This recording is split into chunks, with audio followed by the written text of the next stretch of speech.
मतमोजणी गिरीश महाजन यांचा मतदारसंघ अचानकपणे थांबवलेली आहे. काय नेमकं कारण आहे? मंगेश जोशी आपले प्रतिनिधी आता आपल्यासोबत आहेत, ते कारण सांगतील. मंगेश, कविता, खरं तर जामनेर मध्ये जी आहे टपाली मतमोजणीला सुरुवात झालेली होती. मात्र या मतमोजणीनंतर जे आहे त्या ठिकाणी जेव्हा ईव्हीएम मशीन जे मतमोजणीला सुरुवात झाली त्या ठिकाणी उमेदवारांचे अनेक प्रतिनिधी हे खरं तर मतमोजणी केंद्रावरती आले. मात्र तिथे कुठलीही सुविधा नसल्याने हे प्रतिनिधी जे आहेत ते आक्रमक झाले असून सर्व प्रतिनिधी जे आहे मतमोजणी केंद्र सोडून जे आहे ते बाहेर पडलेले आहेत. त्यामुळे आता तुर्तास तरी या ठिकाणी मतमोजणी जी आहे ती थांबवण्यात आलेली आहे.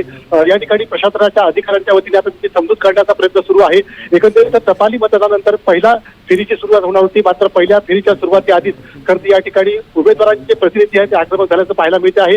मतमोजणी केंद्रावरती कुठलीही सुविधा नसल्याने खरं हे प्रतिनिधी जे आहे ते आक्रमक झाल्याचं पाहायला मिळतंय. मात्र प्रशासनाकडून जे आहे त्याची तुर्तास तरी समजूत काढण्याचा प्रयत्न जो आहे सुरू आहे. गेली 20 मिनिटं झाली या ठिकाणी अजून मतमोजणीला सुरुवात झालेली नाही. कविता, साधारण किती वेळामध्ये मतमोजणी पुन्हा सुरू होऊ शकते?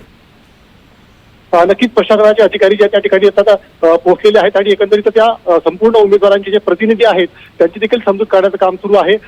थोड्याच वेळात जे आहे या ठिकाणी मतमोजणीला सुरुवात होईल असा अंदाज जो आहे तो प्रशासनाच्या अधिकाऱ्यांनी दिलेला आहे. त्यामुळे समजूत काढण्यात आता प्रशासनाला कितपत यश मिळते आणि उमेदवारांच्या प्रतिनिधी नेमकी काय भूमिका घेणार याकडे देखील आपलं लक्ष लागून आहे.